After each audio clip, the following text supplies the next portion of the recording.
Oke, bismillahirrahmanirrahim. Assalamualaikum warahmatullahi wabarakatuh. Teman-teman, ini mata kuliah ekonomi sumber daya alam dan lingkungan, pertemuan kesekian saya lupa. Materi kita hari ini adalah ekonomi sumber daya alam terbarukan kehutanan ya. Jadi kita akan bicara sumber daya hutan, teman-teman. Nah, kenapa dia dikategorikan sebagai sumber daya alam yang terbarukan ya? Sumber daya kehutanan ini tentu karena dia memiliki siklus biologis yang memungkinkan terjadinya proses regenerasi gitu ya, sehingga ketika sumber daya alamnya itu sudah dipakai, sudah diekstraksi, dieksploitasi, itu bisa kemudian dilakukan ada proses regenerasi lah gitu, sehingga dia bisa kita manfaatkan lagi di kemudian hari begitu. Nah, teman-teman sekalian, sebelum kita bicara lebih jauh tentang bagaimana mengekstraksi sumber daya hutan, terlebih dahulu tentu kita perlu pahami dulu apa sih sebenarnya nilai ekonomi dari hutan itu sendiri. Yang paling populer, yang paling mudah untuk kita pahami tentu adalah produk hasil hutan berupa kayu, ya, pulp dan lain sebagainya. Tetapi kalau kita memahami nilai ekonomi hutan hanya sebatas pada produk hasil hutan dalam bentuk kayu dan lain-lain itu, maka dipastikan bahwa kita akan memanfaatkan sumber daya ini dengan cara yang tidak sustainable, tidak berkelanjutan. Sebab apa? Sebab kayu, pulp itu kan cara mengekstraksinya satu-satunya adalah dengan cara menebang kayu itu. Nah, sementara hutan itu sebenarnya dia memiliki nilai ekonomi lain yang tidak sekedar dari kayu dan lain-lain itu, tapi juga dari sisi yang lain. Pertama, misalnya dia menjadi sumber daya ini berfungsi untuk memecah angin, sebagai pelindung panas, sebagai pencegah erosi, gampangnya mencegah bencana. Kalau tidak ada hutan, akan mudah kita untuk menghadapi bencana banjir, angin besar, kemudian panas dan sebagainya, yang itu akan mengganggu proses perekonomian di masyarakat. Nah, jadi ini adalah nilai ekonomi gitu loh, karena dia tidak bisa menjaga ketahanan aktivitas ekonomi masyarakat dari bencana. Nah, selain itu, hutan juga merupakan rumah atau habitat bagi satwa dan ekosistemnya. Kenapa satwa dan ekosistem ini dianggap sebagai nilai ekonomi? Karena ekosistem itu, teman-teman, kalau pernah belajar biologi gitu ya, ekosistem itu kan serangkaian sistem ekologis gitu yang memungkinkan makhluk hidup itu untuk berkembang dan bertahan. Kalau Anda pernah belajar tentang rantai makanan misalnya, ya, kita bisa makan segala kebutuhan hidup kita hari ini gitu ya. Nah, itu kan tidak lepas dari ekosistem ini. Kalau ada satu di antara ekosistem ini yang punah misalnya, yang hilang, yang rusak, maka akan mengganggu keseluruhan rantai makanan itu, yang bisa jadi mempengaruhi kita. Ya. Nah, katakan aja misalnya harimau. Fungsi harimau di hutan itu adalah apa? Ya, dia makanannya dari mana gitu ya, harimau itu. Dia kan makan hewan-hewan lain yang ada di situ, jerapah dan segala macam. Kalau jerapah makannya apa? Tumbuh-tumbuhan dan sebagainya. Itu ekosistem gitu ya. Itu sampai pada nanti selalu ekosistem itu melibatkan kita manusia, yang kalau ekosistem ini terganggu, tentu terganggu juga kehidupan kita sebagai manusia. Ya, dan ekosistem pasti akan terganggu kalau hutan itu terganggu gitu loh. Sehingga disitulah hutan memiliki nilai ekonomi sebagai rumah habitat yang menjaga ekosistem. Nah, selanjutnya hutan juga memiliki nilai intrinsik lain dalam bentuk pariwisata komersil. Hutan itu bisa dikomersilkan sebagai tempat pariwisata tanpa merusak hutan itu gitu.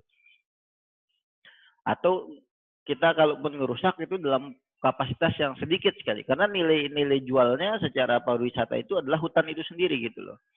Makanya Anda kalau misalnya ke puncak ya, atau di Lombok itu ada Pusok segala macam, itu kan kawasan wisata hutan itu. Bisa ngelihat monyet di situ, bisa ngelihat berbagai jenis pohon di situ dan sebagainya dan sebagainya. Ya, termasuk biasanya di hutan-hutan itu ada objek wisata alam seperti air terjun dan sebagainya. Jadi hutan, semua objek wisata itu akan rusak kalau hutan itu rusak gitu loh. Nah, jadi itu teman-teman. Nah, apa bedanya sumber daya hutan dengan sumber daya ikan? Gini, sumber daya hutan itu dia tidak bersifat common property resource. Artinya dia tidak menjadi sumber daya yang menjadi milik bersama sebagaimana ikan di lautan. Kalau laut kan semua merasa memiliki ikan itu gitu, sehingga semua bebas untuk melakukan fishing, melakukan penangkapan, melakukan ekstraksi. Nah, sedangkan hutan itu tidak bersifat common property, sehingga yang bisa memiliki hutan, menguasai hutan itu terbatas. Ya, itu teman-teman. Nah, hutan itu umumnya dimiliki oleh negara, dikuasai oleh negara. Meskipun dalam banyak kasus ada juga hutan yang dimiliki oleh kelompok adat, komunitas adat gitu ya. Tapi umumnya dia menjadi penguasaan negara. Ya. Nah, meskipun negara memang bisa memberikan hak pengelolaan hutan kepada individu-individu tertentu atau swasta-swasta tertentu dengan izin khusus, misalnya izin HPH, hak pengelolaan hutan dan sebagainya dan sebagainya. Nah, sedangkan ikan itu tidak punya skema itu, gitu.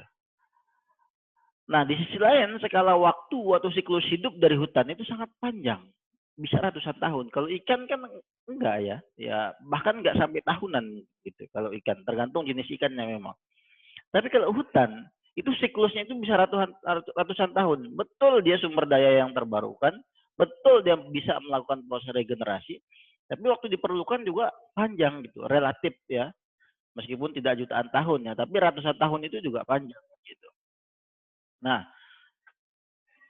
selain itu lahan tempat hutan itu tumbuh itu juga memiliki option value atau nilai pilihan. Artinya dia tidak hanya bisa dimanfaatkan untuk keperluan mengambil pohonnya di situ gitu ya, tapi juga untuk keperluan-keperluan lain.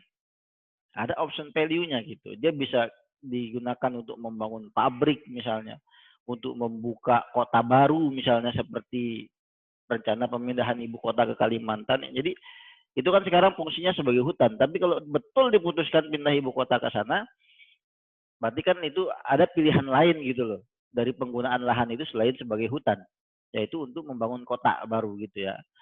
Nah, sehingga karena sifatnya yang option value ini, dia memiliki option value ini, selalu seringkali gitu ya, tidak selalu tapi seringkali itu ada konflik pemanfaatan dari hutan itu sendiri. Nah, atau sering disebut multiple use resource conflict. Jadi konflik penggunaan sumber daya hutan. Ya, ada yang ingin menggunakannya untuk tambang, kan biasanya tambang-tambang itu ada di hutan. Kayak Newmont itu PT AMNT sekarang itu kan sebenarnya hutan. Nah, tapi karena ada tambang emas di situ, ditebang hutannya, digali lagi lahannya gitu dan menjadi tambang. Nah, jadi selalu ada konflik itu, apakah dia digunakan untuk menggali itu gitu ya, tambang itu, atau untuk sebagai hutan aja dan sebagainya. Selalu ada konflik kepentingan ya, bagaimana memanfaatkan hutan itu. Nah, sifat-sifat ini yang kemudian membuat upaya ekstraksi terhadap sumber daya hutan itu memerlukan pendekatan yang khusus begitu. Tidak bisa disamakan dengan yang lain. Nah, untuk memahami bagaimana kita melakukan ekstraksi terhadap sumber daya hutan, maka kita kemudian perlu memahami bagaimana model biologis dari hutan. Dalam konteks ini berarti kita bicara soal pohon. Nah, kalau teman-teman lihat, ini yang WT itu sumbu vertikal ini gitu ya, ini menunjukkan volume pohon, ukuran pohon ya. Yang sumbu horizontal T ini menunjukkan time waktu lah gitu, deret waktu gitu ya. Nah, kurva ini menunjukkan apa? Pohon itu memiliki siklus biologis yang seperti ini. Ya. Pada awalnya, pada tahap awal di umur-umur awal ya, sebelum T bintang ini ya, pada tahap-tahap awal ya, sebentar supaya. Nah, jadi sebelum T bintang yang ini teman-teman, artinya sebelah sini gitu ya, itu laju pertumbuhan pohon itu cepat sekali. Dari umur 0 sampai dengan T bintang itu laju pertumbuhannya cepat sekali. Yang ditunjukkan dengan apa? Kurva ini yang sangat hampir tegak lurus gitu. Ya, artinya pertumbuhannya cepat gitu loh. Yang awalnya hanya pada T segini misalnya, volumenya hanya segini, nambah waktu dikit, volumenya jadi nambah besar gitu loh. Nah, jadi ini pada tahap awal.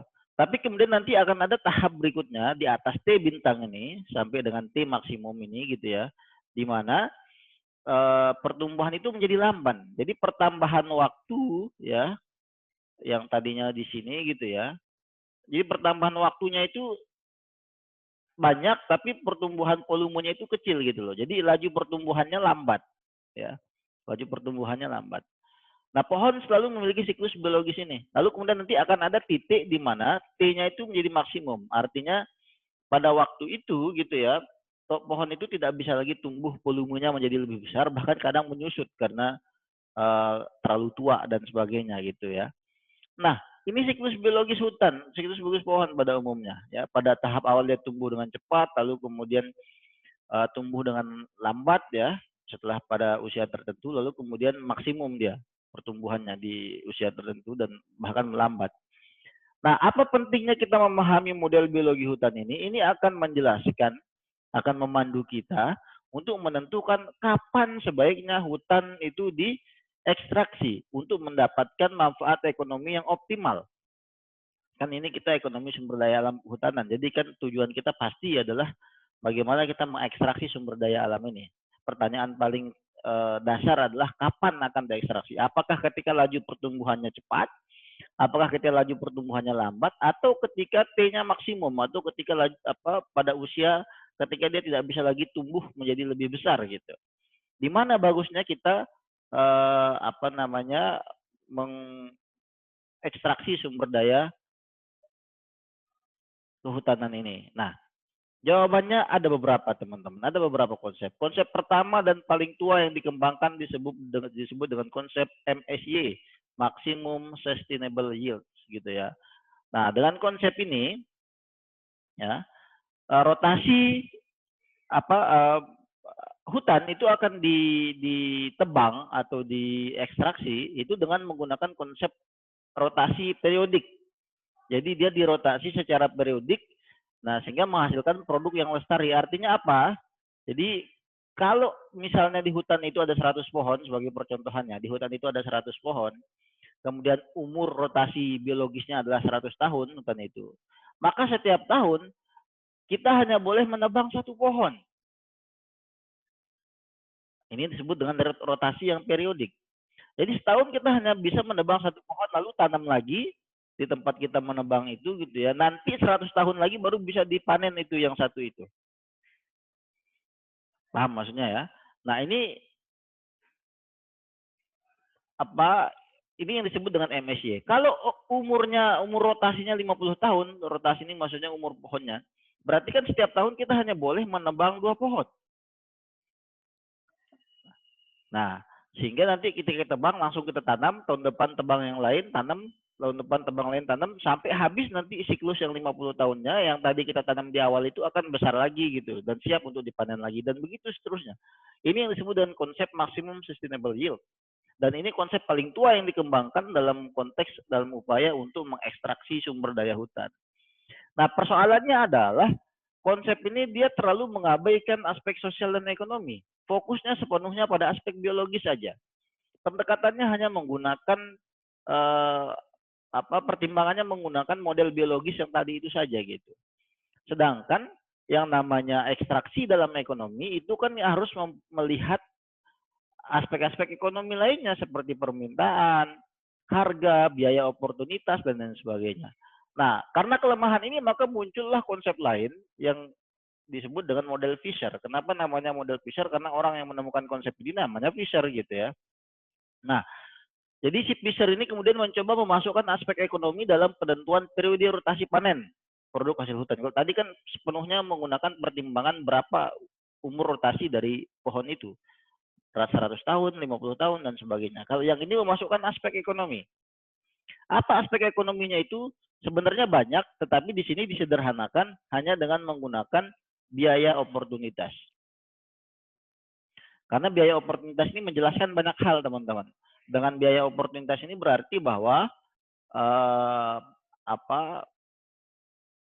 kalau uang yang digunakan untuk menebang hutan itu, mengekstraksi hutan itu digunakan untuk keperluan investasi pada usaha yang lain, itu kira-kira berapa biaya oportunitasnya, berapa yang harus dikorbankan, kan itu konsep biaya oportunitas. Nah, harusnya Anda sudah memahami dengan konsep biaya oportunitas ini. Nah, Fisher ini mengembangkan model rotasi yang bersifat tunggal. Ya. Artinya dia berasumsi bahwa hutan itu, dia mengabaikan fakta bahwa hutan itu bersifat multiple use itu gitu ya, sehingga dia sekali pakai sekali tebang udah gitu, dianggap tidak ada proses rotasi berkelanjutannya gitu ya. Nah, menurut Fisher, hutan itu harus ditebang itu pada saat laju pertumbuhan manfaat atau marginal revenue ya yang diperoleh itu sama dengan biaya oportunitas ini. Nah, dalam hal ini marginal revenue itu dicirikan dengan apa? Tingkat suku bunga, discount rate ya. Nah, jadi marginal revenue, Anda tentu tahu konsep marginal revenue ya, yaitu berapa tambahan penghasilan dari penambahan produksi. Penambahan satu unit produksi pada usaha tertentu, dalam kasus ini sumber daya hutan gitu ya. Jadi berapa banyak tambahan revenue-nya setiap penambahan 1 tahun usia rotasinya misalnya gitu, usia pohonnya gitu. Nah, itu disebut marginal revenue. Nah, akan optimum keuntungannya ya kalau pohon itu, hutan itu ditebang, diekstraksi itu pada saat di mana biaya ekstraksinya itu sama dengan biaya oportunitas. Pada saat manfaat marginalnya atau marginal revenue-nya itu sama dengan biaya oportunitas, atau pada saat marginal revenue sama dengan tingkat suku bunga. Ya kan? Anda pasti tahu bagaimana cara menghitung marginal revenue. Marginal revenue itu kan ya, kalau diproduksi tahun ini dengan diproduksi tahun depan, kira-kira selisih margin keuntungannya berapa? Nah, selisih margin keuntungannya itu dia harus sama dengan biaya oportunitas, atau dalam hal ini suku bunga. Kenapa harus sama? Karena kata Fisher, kalau misalnya marginal revenue lebih besar daripada tingkat suku bunga, jangan ditebang pada saat itu. Sebab apa? Sebab kita mungkin akan menebang sangat banyak hutan gitu loh.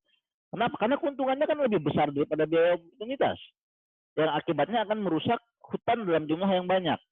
Tapi kalau kita menebang pada saat marginal revenue lebih sedikit daripada tingkat suku bunga, yang ngapain? Mending uangnya dipakai untuk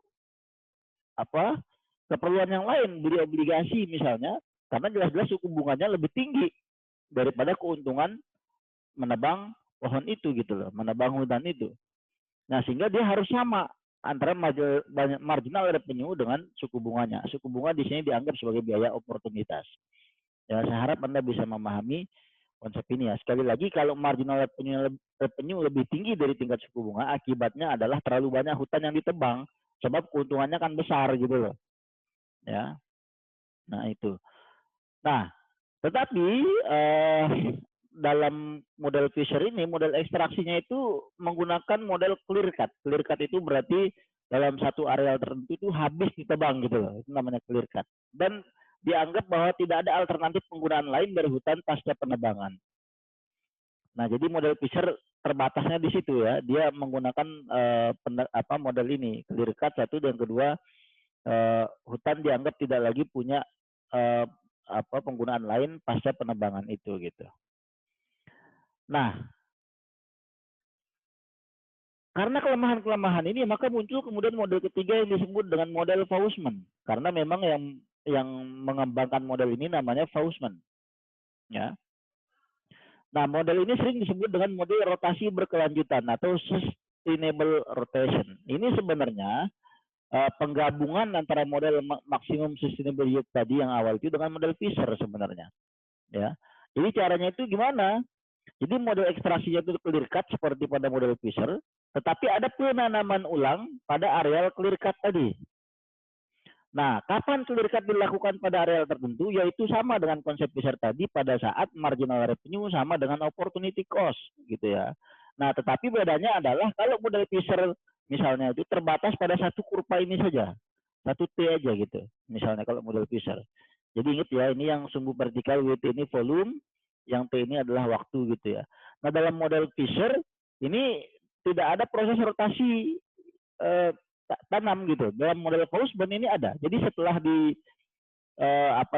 di clear cut di satu areal ini, nanti dia pindah ke areal lain, lakukan clear cut lagi, yang ini ditanam lagi ulang gitu loh. Sehingga nanti eh, pada sesuai dengan rotasi tahunnya, umur dari pohonnya, umur dari hutannya, dia bisa dieksploitasi lagi gitu. Nah, konsep inilah yang banyak dikembangkan sekarang, termasuk di perusahaan perhutanan Indonesia, Perhutani. Itu BUMN kita gitu ya. Nah, jadi modelnya adalah ya begitu, seperti itu, di cut, ditumbuh, di cut sampai pada usia ini gitu ya. Pada usia ini di cut. Di cut ini maksudnya dipanen gitu ya. Kemudian di sini kan clear nih, ditanamin lagi lalu pindah ke area lain, tumbuh sampai usia ini di cut. Sampai yang lain pindah lagi yang lain dan seterusnya, yang udah ditebang tadi udah ditanamin langsung gitu, sehingga nanti katakan saja misalnya umur kasih 50 tahun atau 100 tahun lagi, dia bisa siap diekstraksi lagi. Nah, ini disebut dengan model Faustman. Ini yang membedakan antara model Faustman dengan model Fisher gitu ya. Kalau model Fisher tidak ada proses rotasinya seperti pada MSCI itu gitu. Kalau yang Faustman ini menggabungkan antara MSCI dengan model Fisher. Nah, makanya model ini yang banyak dipakai sekarang dalam ekstraksi sumber daya kehutanan.